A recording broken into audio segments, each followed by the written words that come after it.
Thanks for downloading a 3CR podcast. 3CR is an independent community radio station based in Melbourne, Australia. We need your financial support to keep going.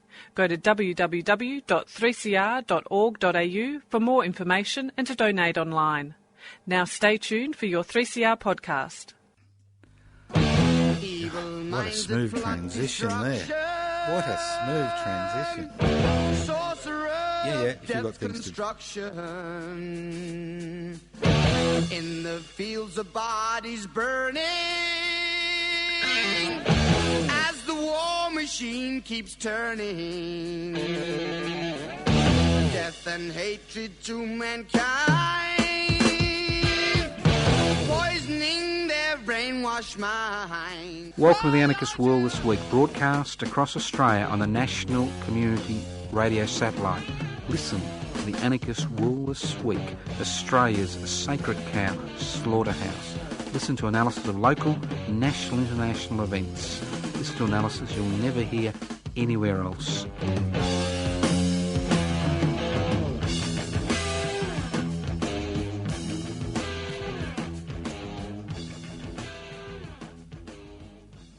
Welcome to the Anarchist World This Week, broadcast across Australia on the Community Radio Network. And if by some chance I make some election comment, it's all my own doing. I'm not being bankrolled by anybody, unfortunately. Nobody ever rings me up and offers me bribes. I don't know why. Okay, this is the Anarchist World This Week. Find out what anarchy is all about. An anarchist society is a voluntary, non-hierarchical society based on the creation of political and social structures which are based on equal decision-making power. That's direct democracy. It's a society where wealth is held in common and used for the common good. Now, before we get on to the pointy end of the federal election, there's a few other issues that are swimming around that we need to look at, and I think it's important that we do look at these issues. Now, those of you who are listening to this program in Melbourne, don't forget the 3CR radiophone. It's still going, so give us a ring, give us some money, keep the Anarchist World This Week on air for another year. Keep Community Radio 3CR on air, and obviously keep every community radio station on air for the next 500 years, because obviously having community radio, especially independent radical radio, is one way of ensuring that there is a diversity of viewpoints in this country, because although you may think the World Wide Web is now the diversity of viewpoints, well, it ain't. It ain't. The political, social, cultural agenda is set every day. Every day it is set by the corporate-owned media and to a lesser extent the government-gelded ABC. Every day you see the hares go running, and social media runs after the corporate hares. And that's what we see every day.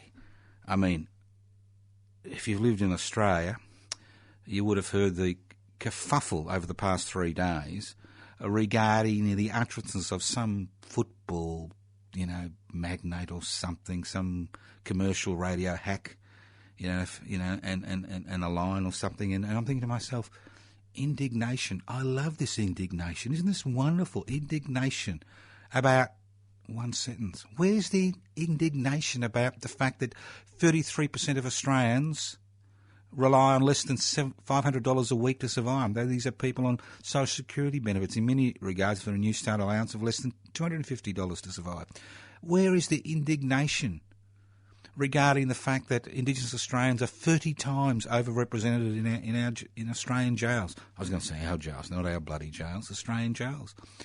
Where's the indignation that the corporate world pays voluntary taxation? That's why we've got such huge gaping holes in the social security net. Where's the indignation regarding the destruction, not the privatisation, forget about that, and I'll talk about that later on, but the destruction of Medicare? I mean, it wouldn't be lovely to have a 3-day indignation about that. It's just extraordinary. It's extraordinary how the corporate-owned media, and that's why people like Murdoch continue to invest in newspapers, because they continue to set the cultural, social, national agenda on a daily basis, irrespective of what happens in social media. Irrespective, because every day they give radio, they give television, they give social media the guff on what will be the issue of the day. And we've seen a classic example in this federal election, where the issue of the day in this federal election is hardly mentioned by anybody. And the issue of the day is the power that corporations are able to exercise on parliamentary representatives. The issue of the day is the power the corporate puppet masters have on our parliamentary representatives. That is the issue of the day. The issue of the day is how the corporate world pays voluntary taxation in this country. That is the issue of the day, which will never be an issue of the day unless people like you and me make it an issue of the day. I'll give you an example, another example. Now, you know, and I know, there are 3,000 people, 3,500 people, who have been held as hostages, basically. They're hostages, and they're hostages at Manus Island and Nauru, and they're hostages in terms of government policy and opposition policy, and they're hostages in terms of the fact that we say, you come to this country by boat, this is where you will end up. No point coming here, these people will never come to this country. And we see them as this amorphous mass. And $1 billion every year is used to, contain 3,000 people. That's $330,000 each. You could put them up at the Hilton, a la carte menu, 3 meals a day, and would cost less. You get change at the end of a bloody day. Wish I could get that contract. I'd bring them over here. So, but on a serious note, we know that things have got so difficult in these concentration camps, although we are told the camps have now opened their doors, that Omid, an Iranian refugee, set himself on fire on Nauru on the 27th of April. He died in a Brisbane hospital 2 days later on the 29th of April. And his funeral was held in Iran on the 20th of May. And I'd like to thank Stephen Langford from Sydney for sending me this material, because this is a statement from his family in Iran, because the whole point of keeping people locked away offshore is for us to dehumanise them in the public's eye. It's for us to think of them as non-people, people who don't really exist, because you can't put a name to them, you can't put a face to them.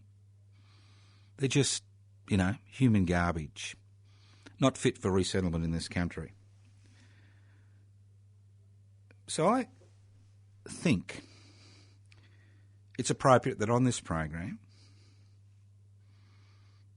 we read out a statement from his family. Dehumanise every person held on Manus Island and Nauru. And this is what his family said about Omid. Our hope is gone. Omid is gone forever. He was only 24. Omid means hope in Persian. His father named him Omid because his birth gave hope, excitement, and life to his small family. As a child, Omid was so sweet and cute. He loved animals very much. He had built up a small shelter in his house where he kept his pets. They were just like his close friends. Our Omid had it all. Warm, friendly, always smiling, witty, and athletic ability. He was a lifeguard, and he saved a couple of children. Those kids still come to visit us. His friends describe him as trustful, amicable, warm, and a lovely fellow. He was happy and joyful, full of life. It was impossible not to laugh when he was around.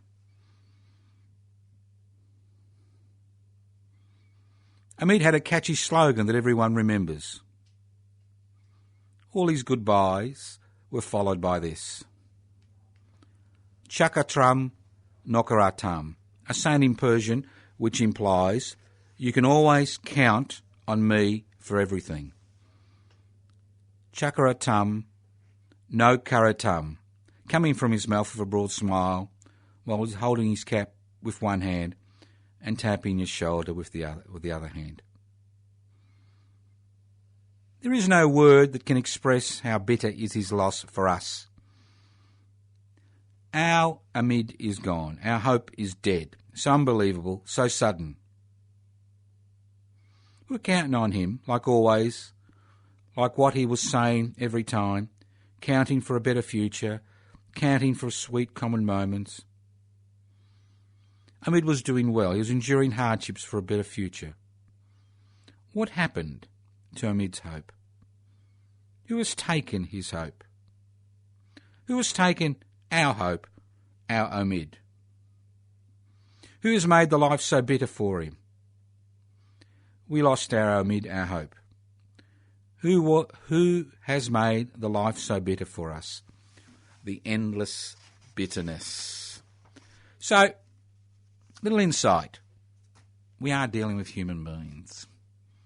Hopes, aspirations, plans, futures.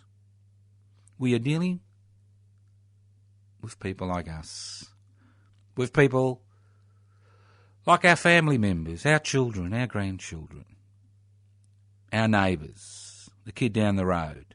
This is what we are dealing with. Let's not forget the sight of our common humanity. Let's not forget our humanity. Let's move on. So, the forgotten issue in the federal election. I've been quite amazed at the number of issue-orientated parties that have sprung up over the last few decades. Anybody who looks at a Senate ballot paper will realise that. But what really has amazed me is how the corporate sector has been able to avoid scrutiny in this country during this federal election campaign. The single most important issue in this country today is the fact the corporate sector pays voluntary taxation. The fact that 1% of the population own 40% of the wealth and 40% own less than 1% of the wealth is a central issue in this election campaign. A central issue. It is the issue of the campaign. It is the only issue of the campaign as far as I'm concerned. You may have other issues, but it's all intertwined, isn't it? I mean, let's be realistic. We live in a capitalist society. You need bucks. Money, in order to keep the wheels going round in a capitalist society. And if you want a decent healthcare system, public healthcare system, if you want a decent public education system, if you want public infrastructure, if you want public security, if you want to do something about escalating crime, it is becoming an issue. We need to reincorporate people not only in the decision-making processes in this country, but reincorporate people into the life of this country. Because the corporate sector doesn't pay taxation, because they pay voluntary taxation, everybody suffers. Everybody suffers. And let's not forget, corporations have one mission statement only. And that mission statement is to create ever-increasing profits for their major shareholders, irrespective of the human, social, environmental and national costs. That is their essence for being. Not to provide employment, not to provide goods and services, not to provide, a great national environment. It's to create ever-increasing profits for their major shareholders. Nothing more, nothing less. And we are now in a situation in this country, we find ourselves in a situation where our corporate masters have become the parliamentary puppet masters.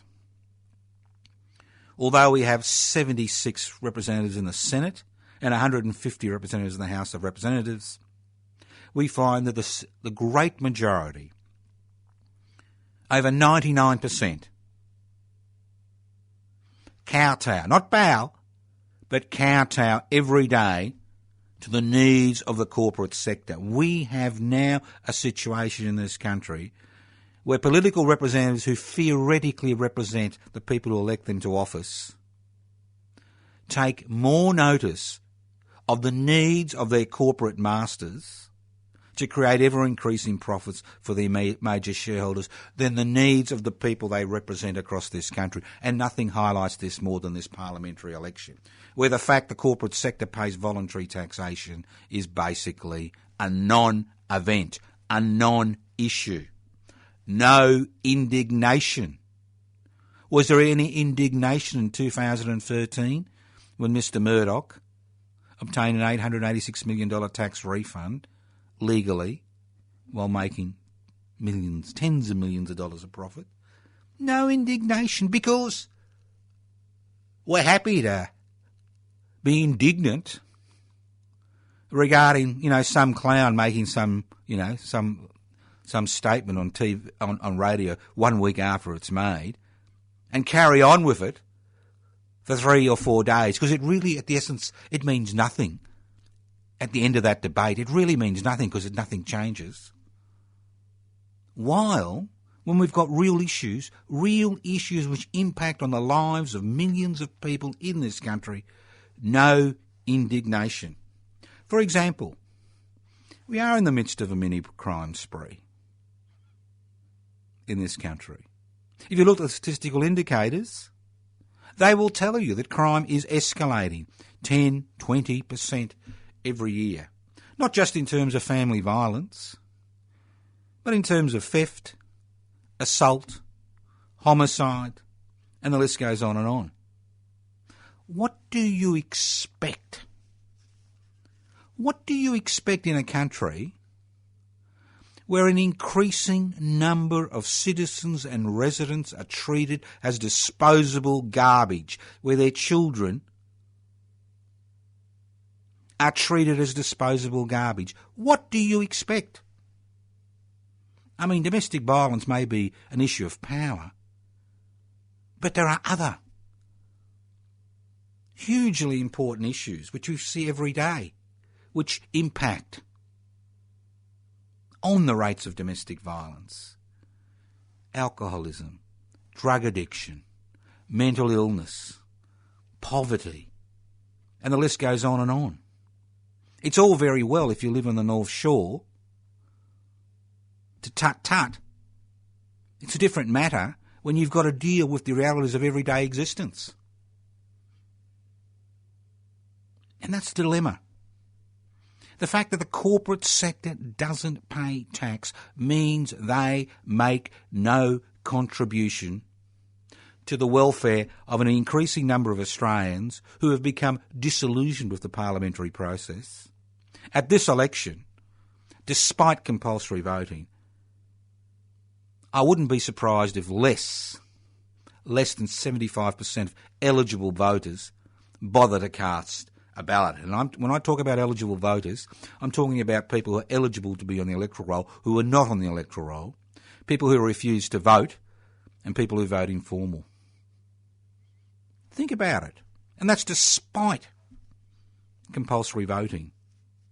And working on the hustings in the electorate of Dunkley, in southern Melbourne, you can actually feel the disgust and disillusionment with the parliamentary process. It's palpable.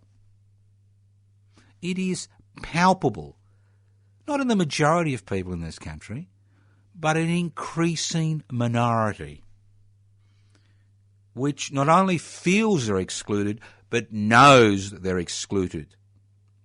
They know that when it comes to the Commonwealth and the ability to enjoy life in this society, they were not invited to the party, and their children were not invited to the party, and they're never going to be invited to the party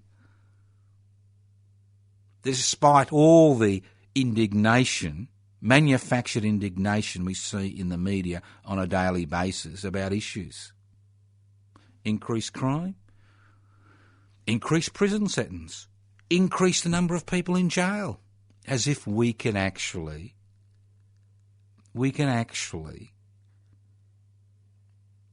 resolve the issue by filling the jails. Haven't we forgotten what Australia was when the colonisation process began? It was a penal colony. It was a penal colony because the hulks were overcrowded in the Thames and the rest of England. And there were so many prisoners because there were so many draconian laws that they needed to be sent somewhere else. I mean, if you think increasing police numbers, increasing jail sentences, increasing the number of people incarcerated are going to solve problems which to a large degree are created through increasing inequality and the fact that people no longer believe in the Australian dream because it is not accessible to them, do you think you're going to resolve that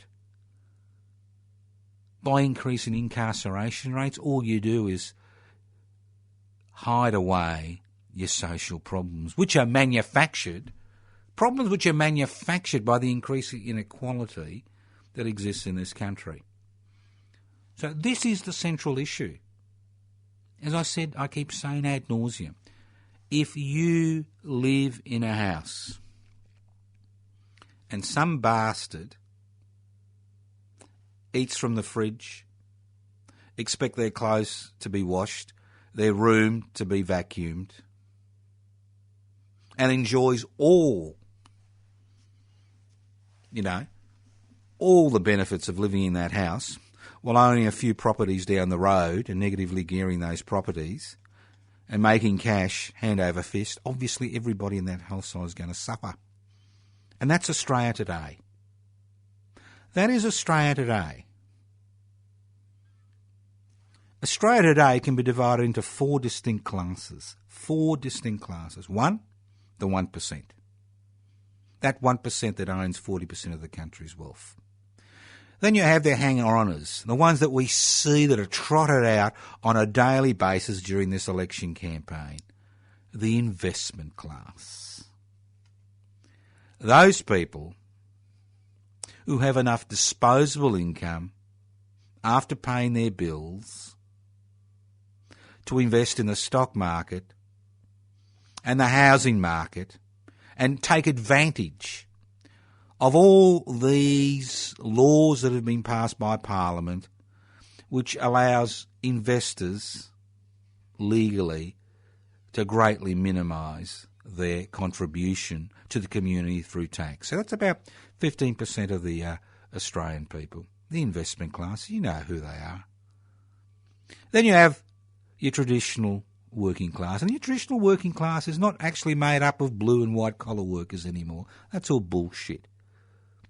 It's really a matter of disposable income. If at the end of the day you can just pay your bills, or you have no disposable income to become part of the investment class, which is about, the working class, about 50% of people, and they can be doctors, they can be lawyers, they can be boiler makers, they can be IT experts.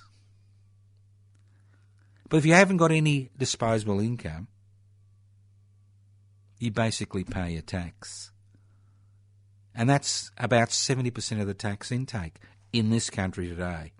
And then you have the 33% of Australians on social security benefits, the old, the sick, the unemployed. single parents to some degree, because, we now don't think of raising children as important. We need to throw everybody back into the, into the working pool in order to make miserable incomes. But, 33% who are expected to live on, in the majority of cases, less than $400 a week, some $500 a week. Extraordinary situation. That's the situation today. So where's the public debate? Where's the indignation about the fact that, you need a minimum of $500,000 to get into the property market? $500,000. Where's the indignation that there is no debate about public housing in this election campaign? There are tens of thousands of people who'll be forced to rent for all eternity, helping the investment class negatively gear their profits. You listen to the Anarchist World This Week, broadcast across Australia on the Community Radio Network.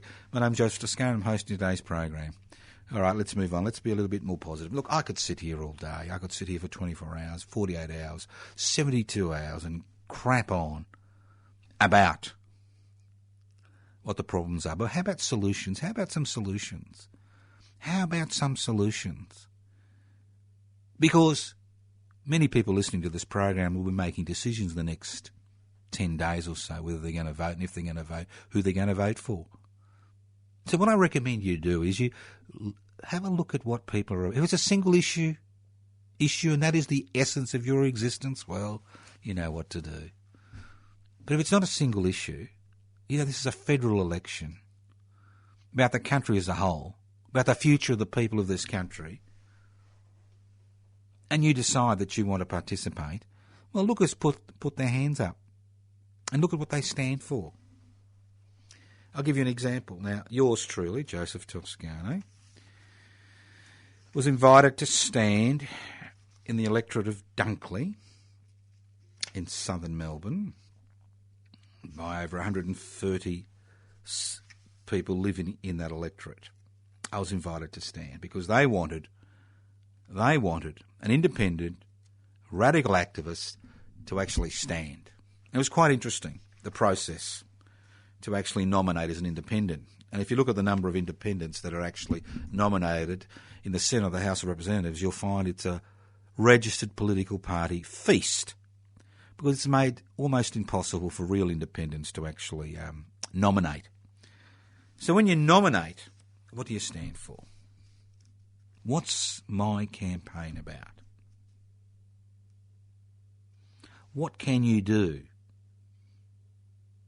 to promote these ideas? Because my campaign, and as I explained to people in a number of public meetings before I nominated, this campaign in Dunkley is not about me. It's about putting the corporate sector as the main issue in this federal election campaign, because it has an impact on every Australian. Now, I am looking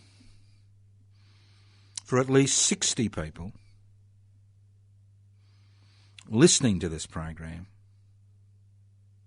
to assist me on the 2nd of July, which is election day. Already there are people outside the pre-polling booths in the electorate of Dunkley who have been working their butts off putting forward these ideas over the past week and over the past 2 weeks, and they'll continue to do it next week. But on the 2nd of July, I need your help. Not to hand out some pathetic how-to-vote card with a pretty picture telling you how to put your numbers in bloody squares on a piece of paper, on a ballot paper. But this is a campaign which is based on raising issues and giving real solutions which can be implemented tomorrow in Parliament. Not by revolution, not by blood in the streets, but a simple parliamentary vote we can actually put the corporate sector back in their box in this country.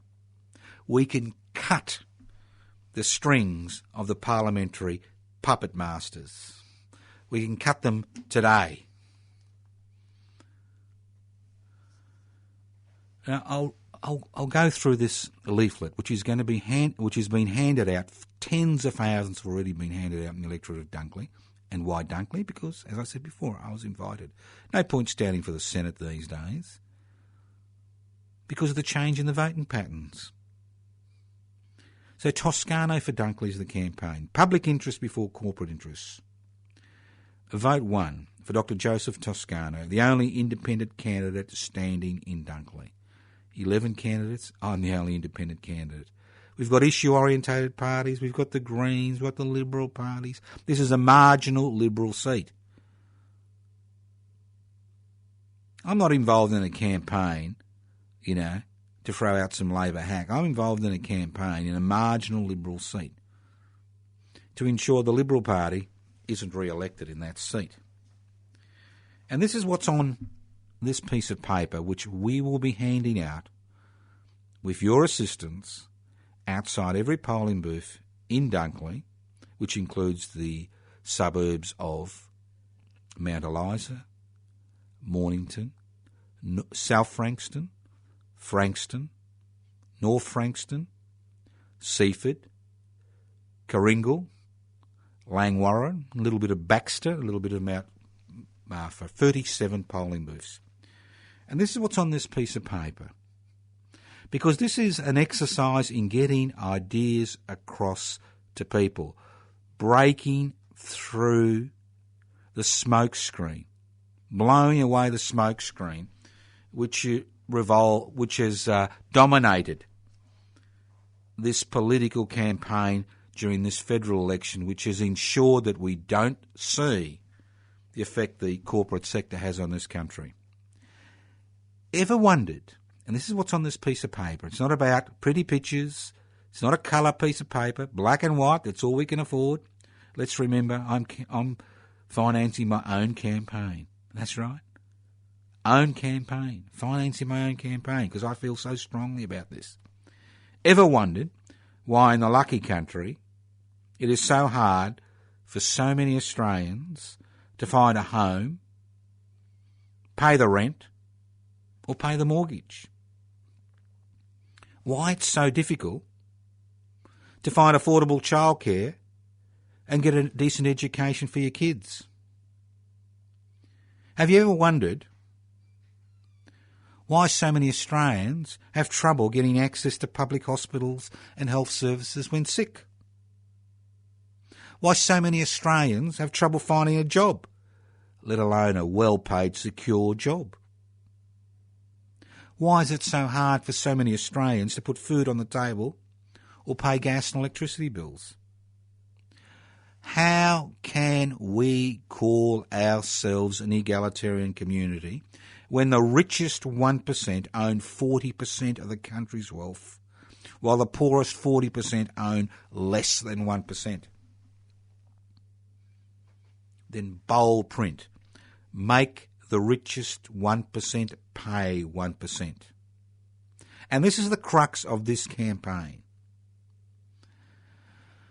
Over $150 billion per year, and I'll repeat it, over $150 billion per year can be found for public health, public education, public housing, public infrastructure, public renewable energy facilities, and the funding of a social security system that looks after the needs of all Australians by the introduction of a 1% stock market turnover tax. You buy and sell. You're on the stock market, you buy and sell a share, 1% stock market turnover tax. Ka-ching, $30 billion per year. How about introducing a 1% turnover tax for companies with a yearly turnover of more than $2 million? Because obviously we want to only capture big business, the corporate world, not micro business and small business. $30 billion. Ka-ching. A 1% financial services tax for every transaction above $50,000, and obviously you'd stop people doing multiple transactions in a say a 7-day period, excluding the family home. Ka-ching, $40 billion. And last but not least, when you pay that gas bill, when you pay that electricity bill, when you pay lots of your bills, there's a GST, your insurance bill, there's a GST component, which you pay. Don't forget, companies claim the GST as a tax deduction. How about removing the GST tax deduction for companies that have a yearly turnover greater than $5 million? Ka-ching, $150 billion for the public purse. To deal with all those pressing social issues which we cannot deal with today. That's why we've got to privatise profit-making public assets which give money back to the public. Not only will these taxes provide increased funding for public services, a 30% increase, it also allow the 5 million small and micro businesses that employ more than 8 million Australians to compete against corporations who today legally pay minimal, if any, taxation.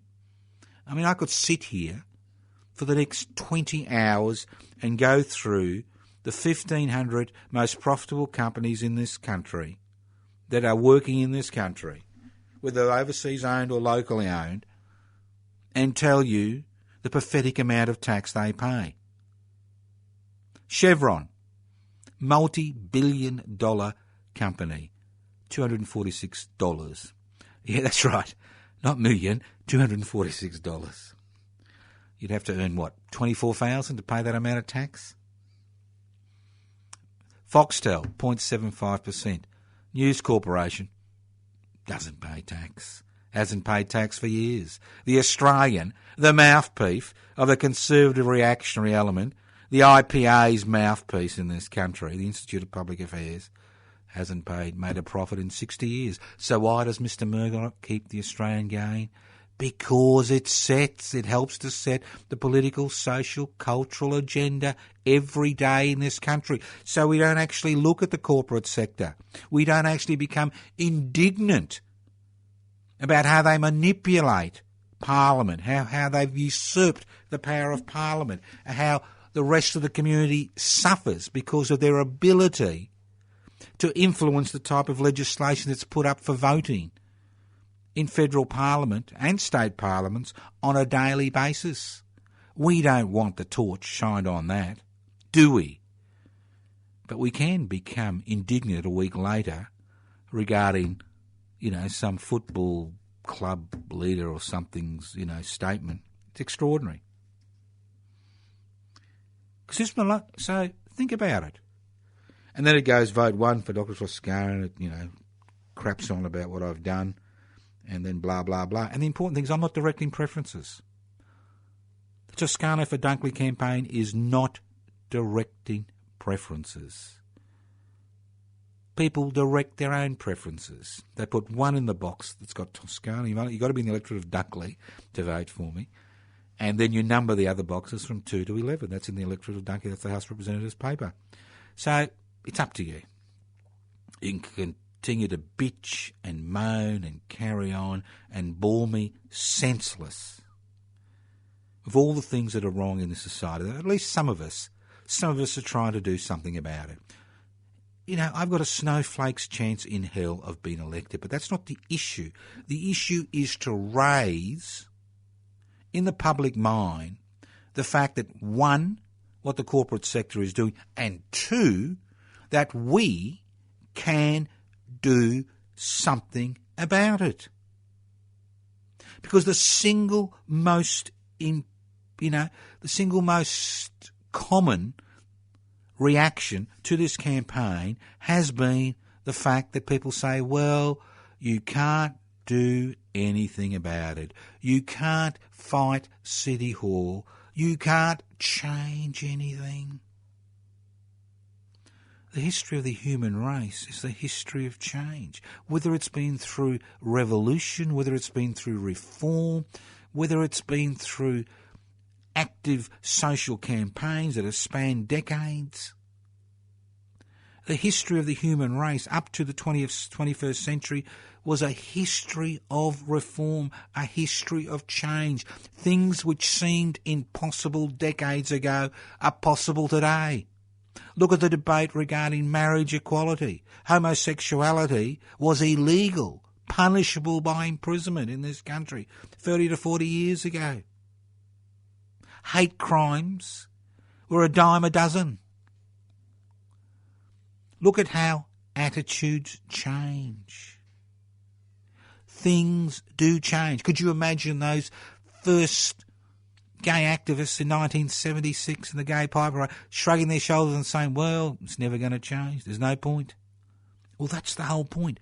Things change if people take up these issues. The corporate sector isn't God. They're not God. They're not all powerful. We make them all powerful because we allow them to get away with murder. And they do get away with murder. Look at the Royal Australian College of General Practitioners ad, which is on television currently. Now, the Royal Australian College of General Practitioners is a relatively conservative organisation.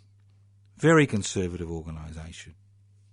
But they have ads, primetime TV, highlighting the fact that if you don't have money in your pocket, it's becoming increasingly difficult to access health services in this country.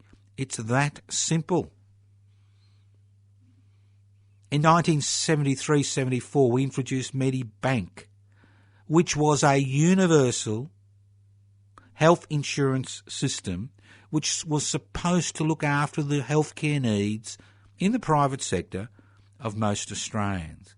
That Australians would have access to both private and public health facilities, not through the amount of coins in their pockets or pound notes or dollars, $100 bills, but by the fact they were residents and citizens of this country. That's and we have seen this diluted. The issue isn't the privatisation of Medicare. The issue is the destruction of Medicare. That's what the issue is.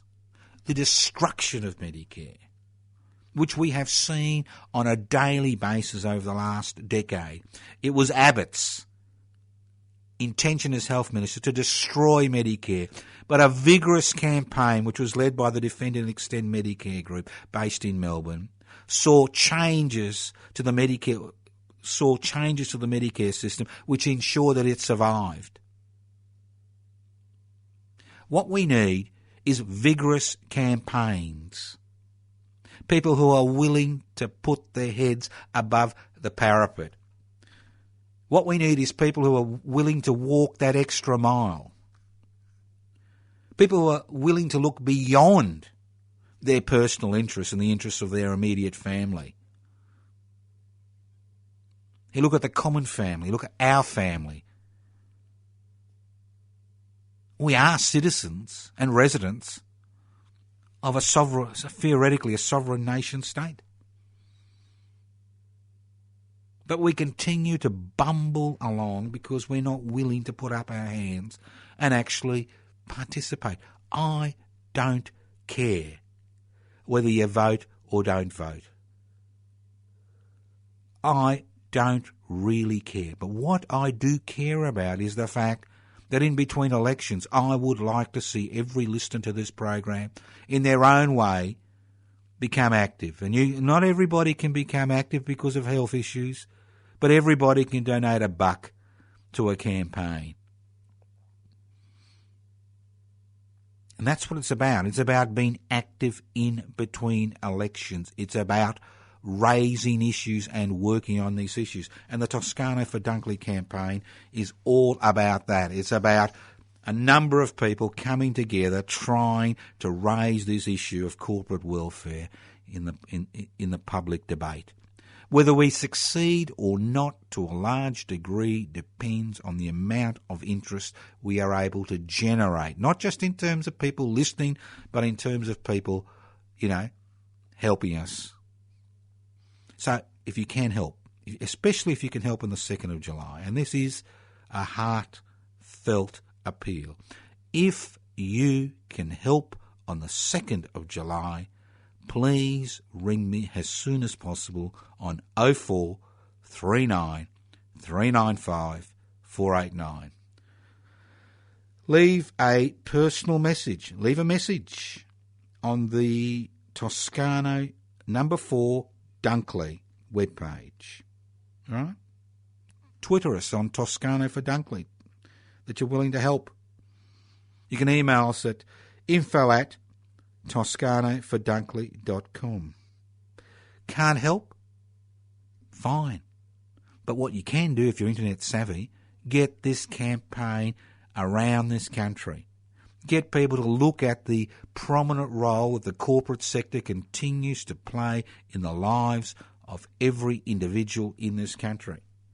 This is the central issue. You want to resolve many of the other issues that have been raised, not all of them, but many of the other issues that have been raised. You want to resolve the issue of poverty, the issue of refugees, the issue of crime, the issue of inequality, the issue of domestic violence or family violence, the issue of racism,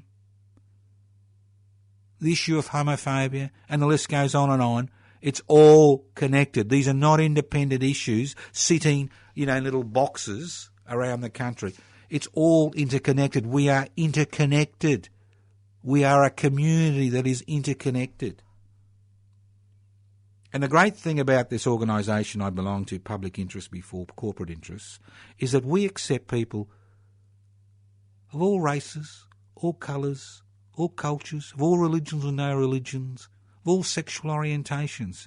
It's our common humanity. As I said at the beginning of this program, when I read out that statement by Omid's family, it is about our common humanity. It is about our ability to work together. That's what this is about. It's about us collectively joining forces to force change. No change comes from begging and beseeching. And every major reform that has been passed through the parliamentary system has not come because of indignation and debate in the corporate-owned media and the government guild at ABC. It's come from action from people who demand change. Not just a flash not just what I call meteorite change where, you're all for it for 1 second and then it all disappears. This is about tenacity. It's about courage. It's about intelligence. It's about outlasting our opponents. It's about willing to put the interests of the community as a whole before our own personal interests.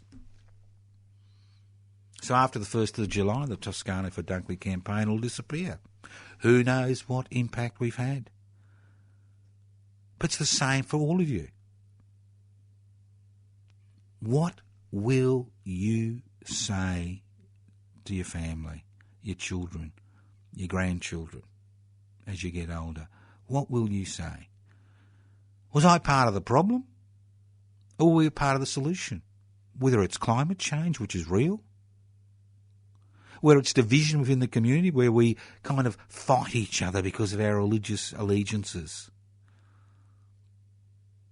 or our sexual orientation, or our colour of our skin, or the languages we speak. What will you say? I saw it on Foxtel. I read it in the Herald Sun. Come on. You do have choices. People tell me, I have no choice. I can't do anything. You do have a choice. You have a choice to participate. You have a choice not to participate. Ignorance is not bliss. Ignorance is a choice. You can ignore what's happening in your name, that's happened in your name to Indigenous Australians for generations. You can ignore what's happening on Manus Island and Nauru. You can ignore how the corporate sector destroys people's lives and kills people. That's right. Their greed ensures that other people's lives become stunted and miserable. That's what this is about. It's about that each and every one of us has the ability to develop ourselves to our fullest potential as human beings. Not to be shunted aside, marginalised, ignored because somehow we're different and we don't deserve to get a slice of the cake. We don't deserve to be at the table when decisions are made. Our children don't deserve to have the same rights as those who have got the disposable incomes to look after the needs of their kids. As Mr Turnbull said, you're not much of a parent if you can't buy a kid a house, are you? Think about it. Think of that mentality that we have to fight every day of our lives. And the essence of this struggle is one that goes to the essence of who you are and what you do. Because you do have choices. We still have choices. We live in a parliamentary democracy, not a dictatorship. We have choices. We can exercise those choices, or we can refuse to exercise those choices. Think about it. You've been listening to The Anarchist World this week, broadcast across Australia on the Community Radio Satellite. This program has been streaming live on 3cr.org.au. Now, those of you who contributed to the 3CR Radiothon last week, to date we've raised $10,606. I need to raise at least $11,500, so keep ringing. 039 419 8377, 039 419 8377. To all those who contributed, thank you very much. I hope to contact you all by mail, not email, by mail, in the next month or so, after the 2nd of July, when I've got a little bit more time. Those of you who are interested in the Toscano for Dunkley campaign, especially those of you who can help on the 2nd of July, give us a ring, 0439 395 489, 0439 395 489. You can email us at info@toscano4dunkley.com. If you're interested in public interest before corporate interest, go to their website, pipsy.net, download the application form, go to their Facebook page, Public Interest Before Corporate Interest, and remember, you do have a choice. You can choose to be defeated, you can choose to be part of the problem, or you can choose to be part of the solution to that problem. And the solution to the problem revolves around people being active regarding the issues of devolving power and sharing the Commonwealth. We do live in the Commonwealth of Australia, where the wealth theoretically is held in common and used for the common good. We have lost sight of those principles, and it's time those principles became an important part of our lives. So I encourage you to become active. And those who have supported us over the years, I'd like to thank you for that support. We appreciate that support. But unfortunately, we are just a little pimple on the underside of humanity. We need to become a festering carbuncle which causes its septicemia. All right? That's what we need to do, and that's what we need your help for. That number again, 0439 395 489. Go to info@toscanofordunkley.com. Go to the Facebook page, Toscano for Dunkley. Go to the Anarchist Media Institute site, anarchistmedia.org.